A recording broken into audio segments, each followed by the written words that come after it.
New Guinea, the masks of guardian spirits on the Sepik River.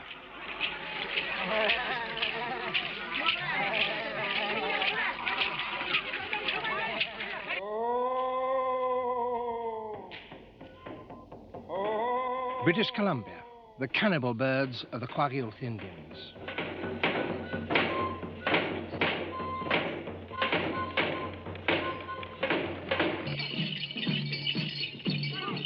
West Africa, the secret mask society of the Dogon. Once, each tribe inhabited its separate world. Today, the boundaries are disappearing, and European man has crossed them all. 1,500, 800, 3,000, 200, 500, 3,800, 4,000, 4,200, 4,500. London, Sotheby's auction rooms, and a wooden figure from New Guinea that was once part of a sacred flute. At £5,500. On my right then, at £5,500. It's a big, important sale. Dealers and collectors have come from all over Europe and America. On offer are traditional tribal sculptures made by Pacific Islanders, American Indians, and Africans. It's the first of Fang figures, lot 186. £1,000 bid, £1,000, 1,000, 1,100, 1,200, 1,300, 1,400, 1,500, £1,500, 1,600, 1,700, 1,800, 1,900, 2,000, £2,000 now, 200, 2,400, 600, 2,800, 3,000, 3,200, 400, 3,400 at 3,600, 3,800, 4,200. At 4,200 pounds now on my right, 4,200, 4,500, 4,800, 5,200, 5,500, 800, 6,000, 500, 7,500, 8,500, 9,000, 500, 9,500, 10,000, 10,000 pounds. At 10,000 pounds, it is the back of the room, 500, 10,000, 11,000. At 11,000 pounds now, at the back of the room, at 11,000 pounds. Well, it's loving. It's an act of loving. You know, and she has a bracelet. The objects sold at Sotheby's will go all over the world, though not one will go back to the people who actually created it. Some will go to wealthy museums, where they will be exhibited not as ethnographic curios, but as important works of art. And some will go to collectors like Lester Wunderman in New York. Over 20 years, he's assembled the most important private collection of Dogon sculpture in the world. For him, these alien objects have a greater fascination than anything produced in New York, America, or Europe. The first Dogon piece I ever saw stopped me in my tracks. I didn't even know who the Dogon were. And I had seen a lot of painting and seen a lot of art. And I came upon this little piece of carved wood. And it communicated to me in a way that nothing ever had before. And something, it must have taken some part of me, because I became insatiable to know who made it, who carved it, why did they carve it, how did they feel about it. And I began to study about the Dogon, and then I went there, of course. And then I began to look at Dogon sculpture everywhere. And I guess I've seen almost every piece that's available for seeing. And the connection was passionate from the very beginning. What appeals to me is not aesthetics as we understand aesthetics in our art, but the vitality of the sculpture. You can't look at one of these except that you realize that this really has a role in the life of the people and the society. It belongs to them. It comes out from them. What about that piece? Is that a particularly fine piece, do you think? Yeah, this is really unique and one of a kind. This, we know of no other Dogon piece exactly like this round body. And of course, these arms used to be complete, but as you can see, the head has been hollowed out by time. It's been eaten by termites, which has stopped now, but that's probably quite old. And the termites had been at it for a long time. Of course, we stopped that, preserve it by having it. In a way, it's one of the answers to people who say, why don't you leave the art in Africa? In the first place, I didn't find this in Africa. Secondly, I think had it stayed in Africa, it would be quite eaten up by now. The civilized world's appetite for the uncivilized world's art is ravenous. Its demands are even felt in Corrigo village, deep in the heart of New Guinea. These masks of guardian spirits, detached from their costumes of basketwork and leaves, are much sought after by collectors. An old one in the sale rooms might easily fetch £300 or £400 or even more. So traders have already been up to Corrigo, and the Corrigo sculptors are now starting for the first time to carve not just for their own use, but for sale. At the moment, they're still carving masks to the old traditional patterns. But already the shrewder among them are beginning to realize that they're working for an uncritical market. In the past, they carved for people who knew the meaning of every symbol, who appreciated the subtleties of the shapes distilled and refined over generations, and who could see when a piece was sloppily conceived or carelessly finished. But few traders can have comparable knowledge or insight. Most are concerned only with quantity. They'll buy all they can get. So why waste time on refinements that the customer can't appreciate? Today in the cult house at Corrigo, where once only half a dozen sacred masks were kept hidden away from prying eyes, 50 or 60 are laid out on the floor, awaiting prospective buyers.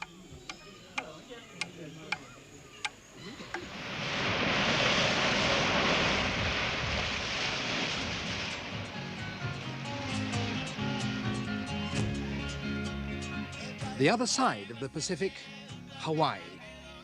Once this was a Polynesian kingdom, but Europeans have been coming here for 200 years, and the process that is just beginning in New Guinea is here approaching its end.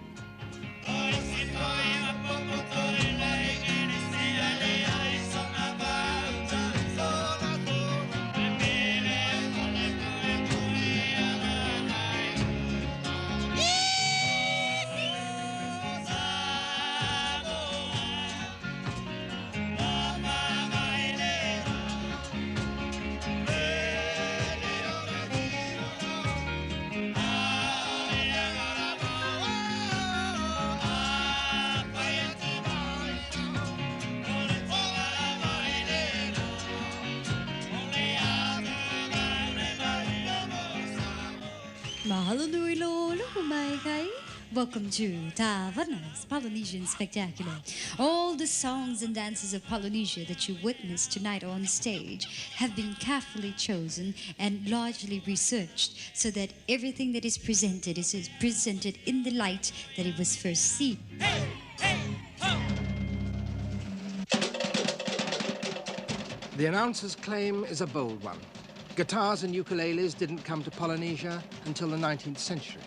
And the essence of Polynesian dances was originally poetry, to which the dance movements were simply an accompaniment. But poetry is boring to people who don't speak the language, so poetry has disappeared.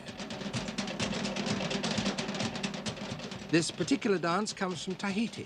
You don't have to be a Polynesian expert to understand this message.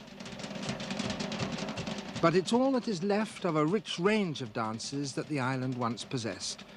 Some dignified and subtle, some witty, some aggressive and dramatic, all but this one ignored or lost.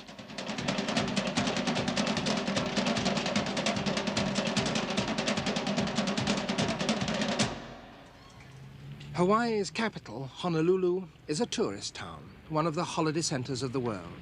Surfing was the sport of the Hawaiian kings, and today's surf enthusiasts flock here to ride the spectacular breakers. Others come to try and catch a glimpse of the Polynesian island paradise that lives in everyone's imagination. And there are plenty of people to cater for them. Hawaiian tiki charms, although tikis are Maori and have nothing to do with Hawaii. Mugs with the grinning fangs of a Hawaiian god, made not in Hawaii, but in the Philippines. Everywhere you're offered souvenirs with highly authentic-sounding names.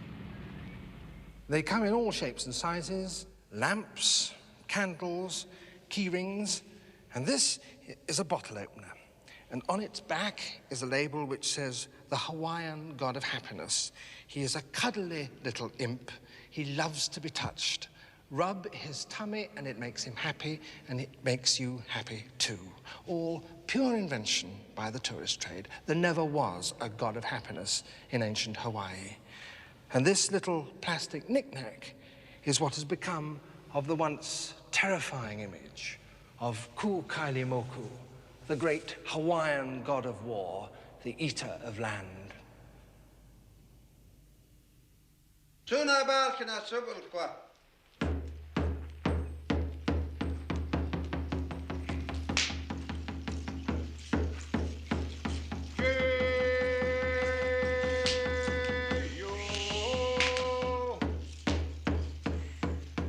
But in some places, people are fighting to preserve their traditions in as pure a form as possible.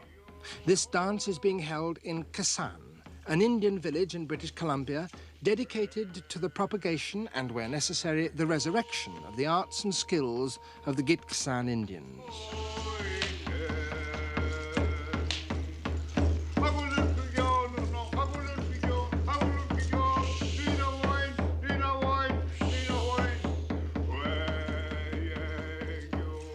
All kinds of skills are practiced at Kasan. The technique of weaving traditional blankets was totally forgotten. Kasan heard of an enthusiast in Oregon who had worked out how to do it by unraveling one. She gladly passed on her knowledge, and today blankets are once again being woven here. Walter Harris, once a building contractor, decided he wanted to carve. So he consulted an anthropologist who had studied museum pieces and worked out the principles of design intuitively followed by the old sculptors. Now he carves masks and poles which, while they're full of his own invention, still conform to the traditions of his tribe. I asked one of the group who founded Kasan, Polly Sargent, whether you needed to be an Indian to make good Indian sculpture. People are people. The only thing I do think is that the people have a special feeling for wood. They're good carpenters, 90% of them are good carpenters, and they understand how to handle wood. And of course that's what we have excelled in here, is the wood. So the fact that the artists who are working here are all Indians is of course deliberate, but not essential. I don't think so. Yeah. Why were all these poles and masks carved in the old traditional times? Why were they done? They were done so a great chief could say, this piece is mine, this land is mine. When he put up his pole, he said, this is my pole, and because on that pole you see the one-horned goat, and the territory in which that one-horned goat was found belongs to me and to my family, and not to you.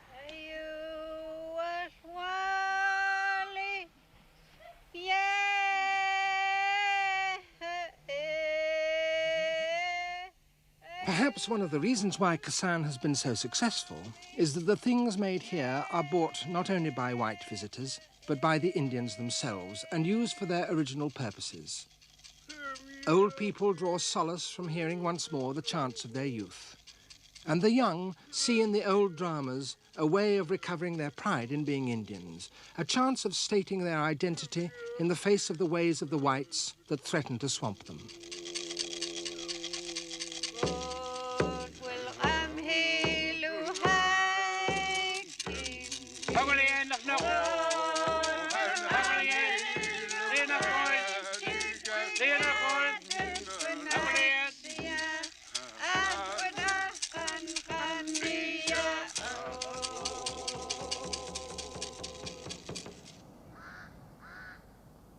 The outside world has had little influence on this parched, poor land. This is the southern edge of the Sahara, arid and hostile. Why should any strangers want to come and settle here? Its only inhabitants are the Dogon. Most of their villages are far beyond the reach of roads. They're built entirely of mud, each rectangular flat-roofed house accompanied by a thatched granary. The fact that their sculpture, like their buildings, has remained largely unaffected by the world beyond has made it of particular fascination, and it was to study the art that anthropologist Hans Guggenheim first came here. But he soon became deeply concerned with the problem that dominates the Dogon, drought. The spot where we are standing now is filled with water at one time of the year. It is inundated, because when we say that there is no water here, what we mean is that the water that comes down during the rainy season in huge downpourings disappears after a very, very short time.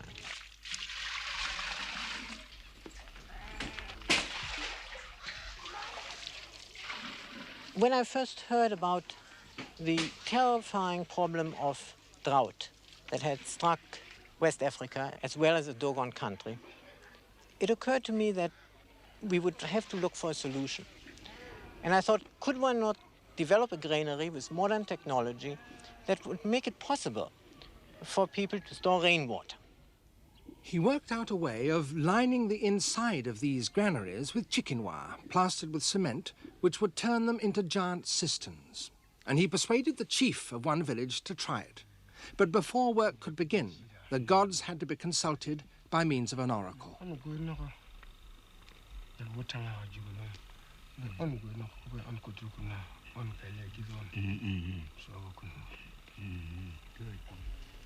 An elaborate grid was drawn in the sand, full of symbolic patterns. During the night, a fox had trotted over it, attracted by small pieces of bait. If his foot had trodden on certain symbols, it could mean that it would be disastrous to start building a water granary.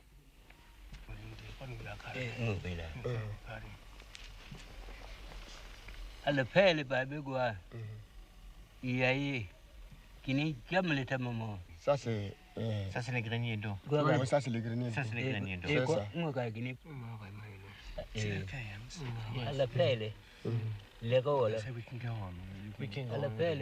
Happily, all is well. Custom also demands a sacrifice before the building begins. If such traditions are neglected, the people would certainly have no confidence in the project. Indeed, the builders might not dare to start work for fear of the consequences.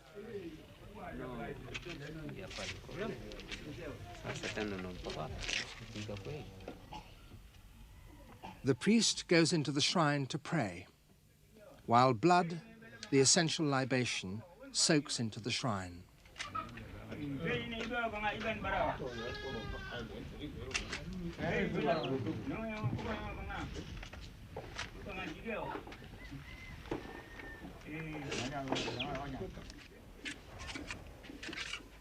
So the experimental water granary was built. The village craftsmen understood exactly what was required. The cistern was so sited that rainwater from all the surrounding flat roofs would drain into it, channeled through pipes. But could a granary of mud, lined with no more than cement strengthened with chicken wire, contain such an immense weight of water? Would it not burst? Hans Guggenheim's American experts had assured him that it would hold, but there was still a lot of doubt.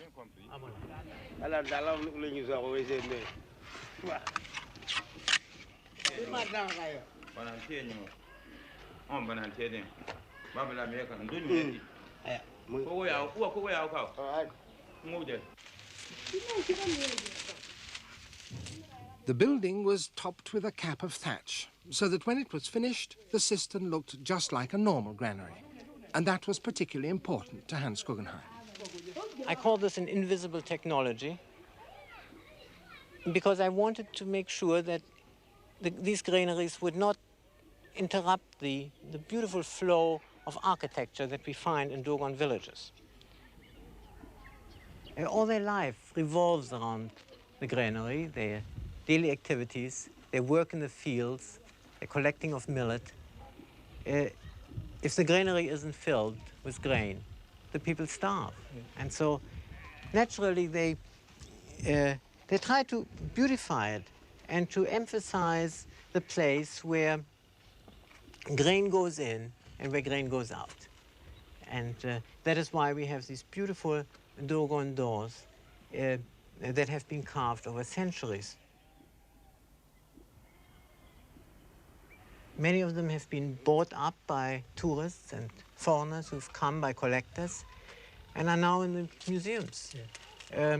But they still try to maintain the tradition. They still attempt to carve locks and to give meaning to these buildings. Mm. And so I felt that it would be important to also have a door carved for this particular granary and for all the granaries, water granaries, that will be built subsequently.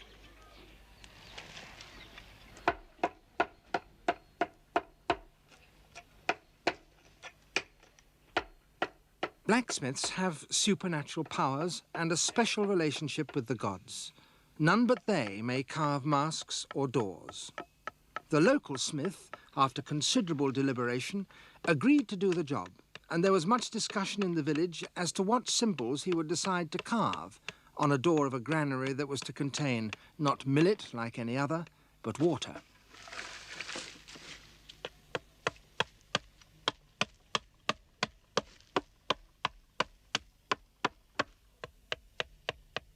Hans Guggenheim believed that this one door could be of great importance to his project. A new technology with potentially huge benefits can, in fact, seriously damage a complex society like the Dogons. If it does violence to the people's view of the universe, if it seems to flout the decrees of the gods, it may either be totally rejected or, if forced upon them, undermine the people's faith and upset their society. Just as he knew it to be essential that the correct consultations and sacrifices were made before work started, so he believed it invaluable for the whole work to be concluded with a piece of carving by the blacksmith. But that in itself could also have an effect on the sculpture he had originally come to study. If the smith produced a new design of door, it could start a new artistic tradition in the village.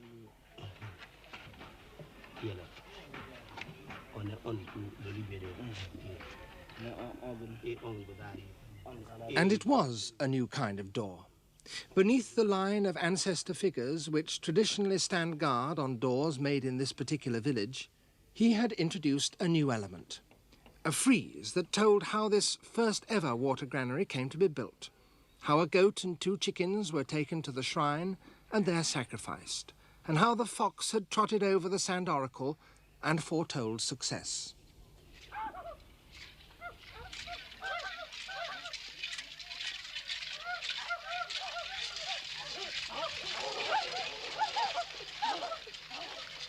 And finally, to give the ultimate proof of the confidence and support of the village, the men of the secret mask society came to dance around the new system.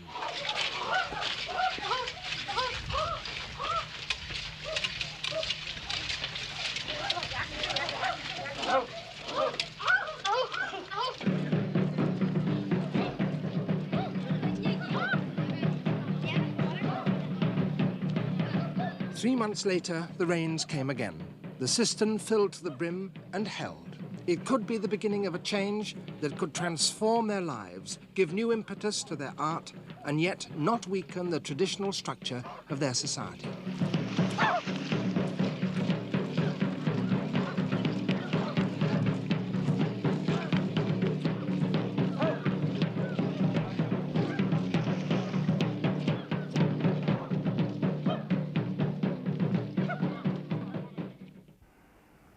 There is a desert as harsh and as unfriendly as the Sahara up in the far north, the Arctic, a desert of snow and ice. There, too, men somehow manage to live, and there, too, in conditions so severe that there can be little time for inessentials, they carve. Since they had to carry all their belongings with them on their long journeys over the ice, it's not surprising that their sculptures traditionally were very small. Most of them were of walrus ivory. Here is a little walrus, a seal, a whale, and another seal that's been skinned. But tiny though they are, their form is extremely subtle, and perhaps that comes from the fact that the Eskimos' eyes must be miraculously attuned to the very tiniest variation in shape amongst the ice floes that might betray the presence of a polar bear or a seal that they're hunting. Most are clearly functional.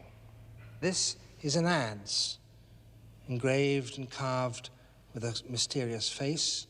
And here another one with the figure of a snow owl and two strange figures crouching above it.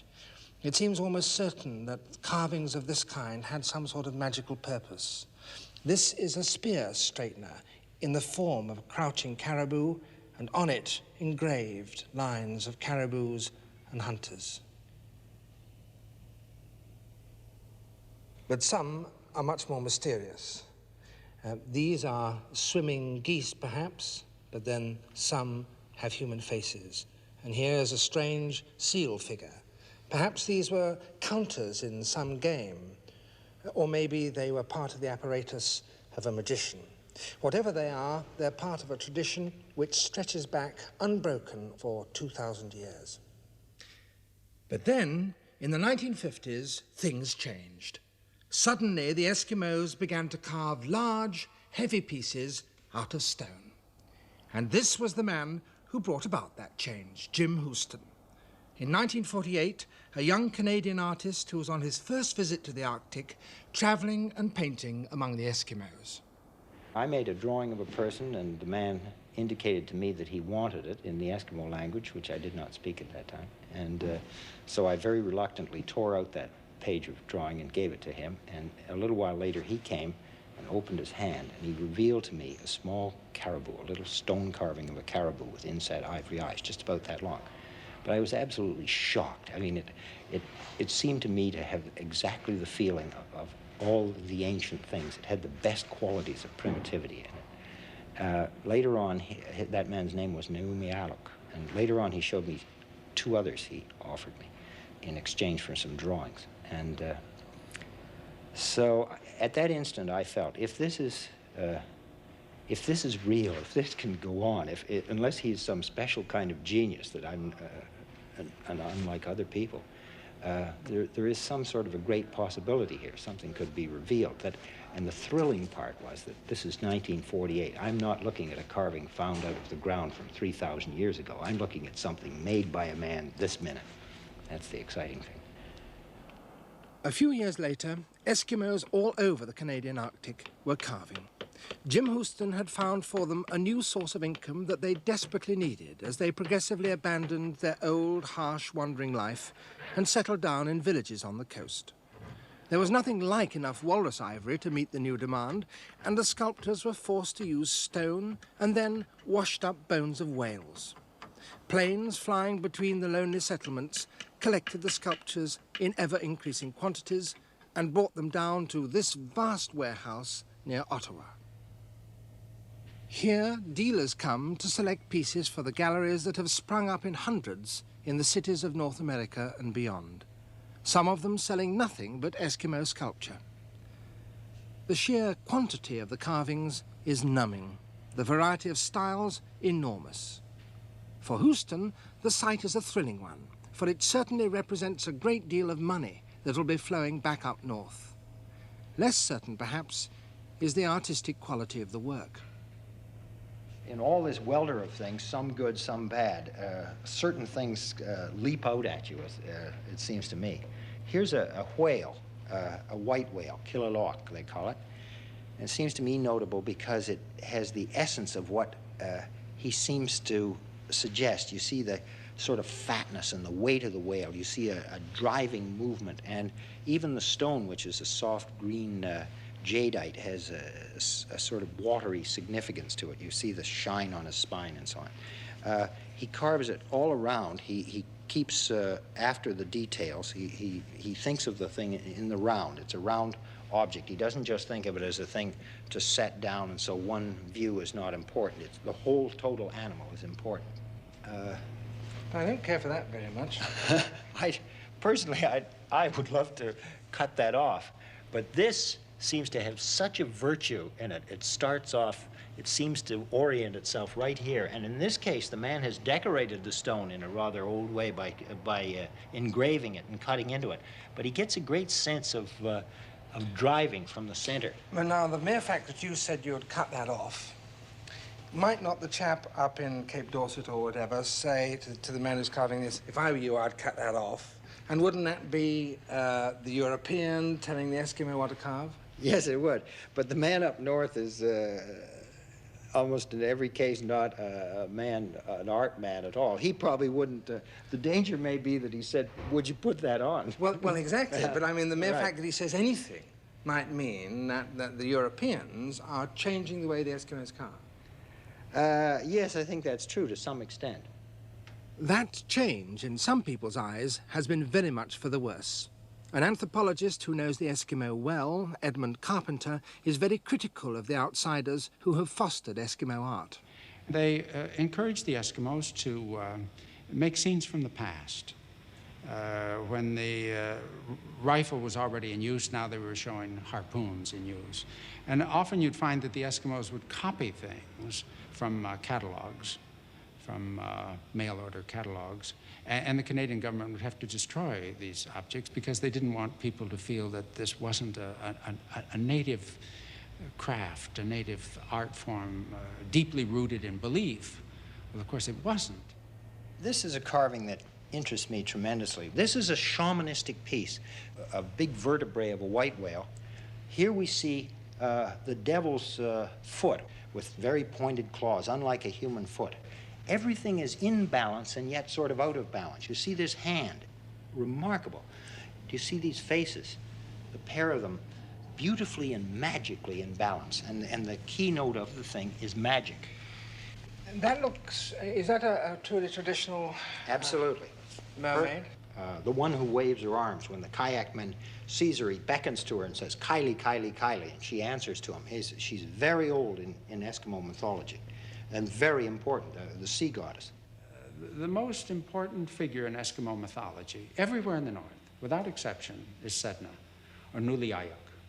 And it's a very complicated story of a woman who loses one eye and loses all of her fingers and so forth, and she's unable to comb her hair and so forth. Today, she lives beneath the sea. Today, when the Eskimos carve her, they make her into a mermaid. And they show her with her hair carefully groomed, with fingers, and with two eyes. The myth is gone, the whole meaning and story of the thing. And it was the most profound story. I think it was like Orpheus. It was like the Christian story, if you wish. And that's gone. Now it's simply a paperweight. I see the modern Eskimo art as Western. It's designed for Europeans. It has no meaning except financial return for the Eskimos. We've asked them to make art that we like and to make it cheap enough so we can afford it. But we've told them what we want, and they've made it. They've done a very good job. It means that every man can have his own Henry Moore now, in stone. But it's not Eskimo. I really feel there's a basic indignity that cannot ultimately escape having some influence. And it's the indignity of asking people to be other than themselves. Our unwillingness to accept people on their own terms. Our demand that they become like us, consumers in our world, enlarging our market.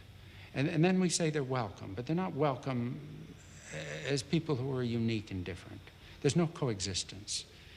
You know, to me, art, alien art, becomes really exciting when it forces you to go beyond your own identity, when it really challenges you, not when it confirms all of your previous convictions, but when it's a very painful experience to try to come to know it and to appreciate something that really lies beyond the scope of the identity that you chose for yourself. Now that to me is education, and it may well be what human relations are about too. Africa again, this time Nigeria. These figures are also the result of an interaction between European and tribal traditions, but here the result has been very different. These figures were not made to sell to an unknown alien public living far away, but to serve a religion that is founded in the very ground on which they stand. They are part of a strange revolution that has produced something totally new in African art. It all began here in this sacred forest at Oshogbo, one of the holy places of the Yoruba people. This is the ancient shrine dedicated to Oshun, the goddess of fertility and water. And it's supported by these pillars, which traditionally are quite bare. But in 1961, they were falling into disrepair, and Susan Wenger, a Viennese artist who had come to settle in the town, managed to get some money to commission their repair. She engaged two of the local builders, and as they worked, suddenly, under their fingers, appeared these strange images. Some are half hidden among the branches and roots of the sacred grove. Some are giant shrines where the people come to worship.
Suzanne Wenger came here originally just to paint, but she became deeply interested in Yoruba religion, began to worship at the shrines, and soon she was initiated as a priestess of the god of creation.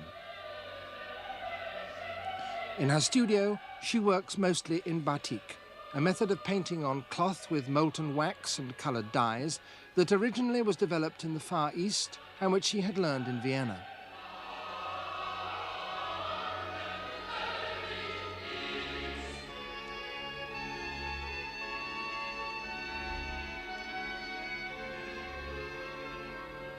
Some of her batiks she sells, but many of them are made for religious purposes and portray the Yoruba gods as she sees them.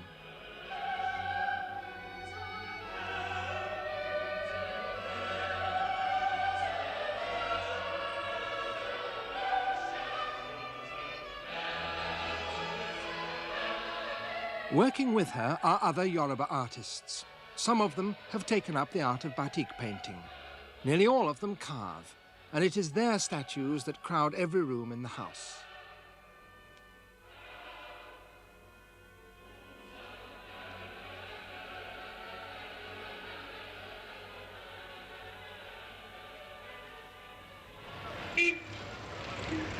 Oshogbo, where she lives, is a small town in the center of Nigeria. She herself is the only European living in the old quarter. Although this place is, by tradition, sacred to the Yoruba, not all the people living there still follow their tribal beliefs. Some are Christian, many are Muslim, and it certainly caused a sensation when Suzanne Wenger first settled there and became a traditional priestess. Her house was built originally for a wealthy African merchant. She has turned it into part workshop, part hostel for visiting worshippers, part temple, and part art gallery. In front of it, she and her helpers have built fences of concrete figures, dancers and musicians in a Yoruba carnival. On the balconies above, her pet monkeys play. I'm not a studio artist. I'm all the time deeply involved into my surrounding. I always was. Vienna, Paris, everywhere. I got involved into the human context. And that is what happened here at once, I saw. And this is what was surprising people, because they are sympathetic Europeans, but they do not step out very far from their cars and reservations. And if somebody steps out, it is an anthropologist. I'm not an anthropologist. I am living that life. As she became more and more involved in Yoruba religion, she brought her own artistic skills increasingly to its service. First restoring the old shrines, and then building totally new ones on ancient sacred sites. I wanted to make sure that the architecture blends into the surrounding, with the trees and so on. But I was then still a bit embarrassed. It was the beginning. And I was sitting there for 3 months, every day a bit, longer or shorter time, and more or less not doing more than to look into the branches of these enormous trees and somehow begging them to transmit their aesthetic laws to me. And then I started to call Adibisi, my assistant, and as I used to speak with my hands very much, even more now since I have to do it to explain myself. We are working without plans, naturally. I started to make him sit with me and showed him which parts of the branches I think are most expressive, and that we have to make these 3 doors with the gates. And I was telling him how it has to look, and that it has to be these 2 serpents and why and so on. And this is how we still work. You know, I have the idea, I'm cooking out the idea till I have the feeling this is how it has to be, and this is how I always knew it has to be. And then I start to tell him.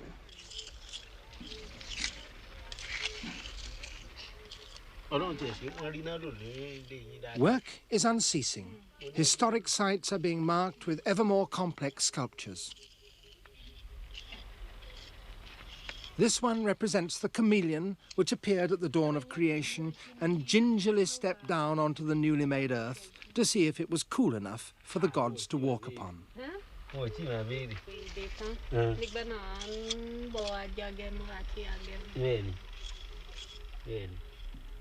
There are many, both in Africa and Europe, who regard these new shrines as desecrations. The sites are, after all, historic and sacred to the Yoruba, and there is a living artistic tradition flourishing all over Yoruba land that has produced some of the most splendid and noble sculptures in all Africa. Why should that be abandoned in favour of a new style influenced by cultures from far away? Suzanne Wenger's view is that continuity of tradition is less important than religious commitment, and that she certainly has. This is the place for Egbe. That is the Heavenly Society. Every section of the shrine is for a certain section of the religion. Egbe is the Heavenly Society. It is the other parts of your soul which are not in the moment living on earth.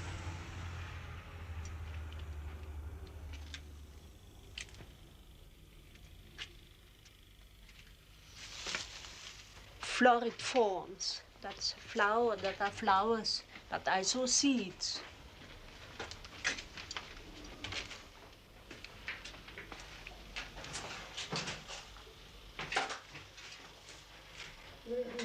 That is now the story house. That are the steps, and is supported with the tree. The inside is tree. You will see it then there. But it's also like a snail, because the snail is the symbol of of beginning, like DNA, you know.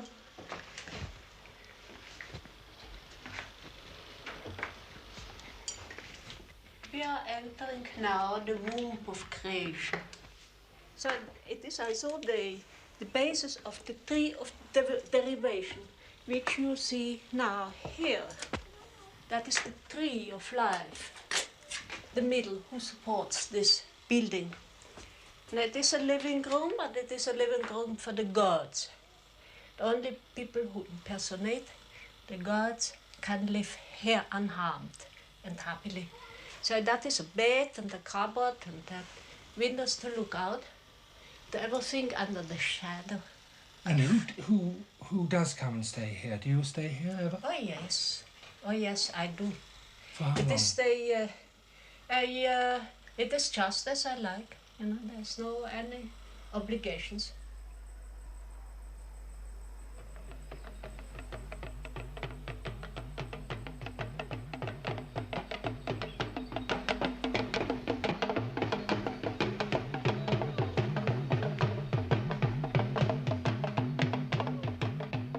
To some European eyes, Suzanne Wenger's strange amalgam of Western styles and African myths may seem to be without meaning or value.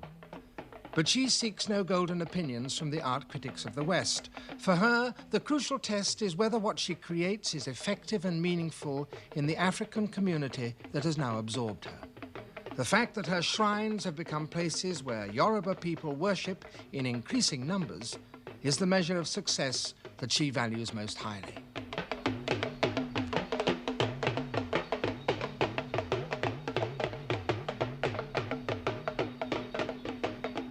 For Suzanne Wenger and the Yoruba, the driving force of art is religion. A great drummer is fine because he speaks with the voice of the gods. A sculptor carves well because he has a true vision of the divinity. And in that they're at one with tribal communities all over the world. People of the West, having imposed their ways of life on so much of the rest of humanity, now find their old faiths dying. Perhaps that is one reason why they find the fervent images created by tribal artists so compelling. For it's through them that they can still glimpse other faiths, other worlds, other ways of being human.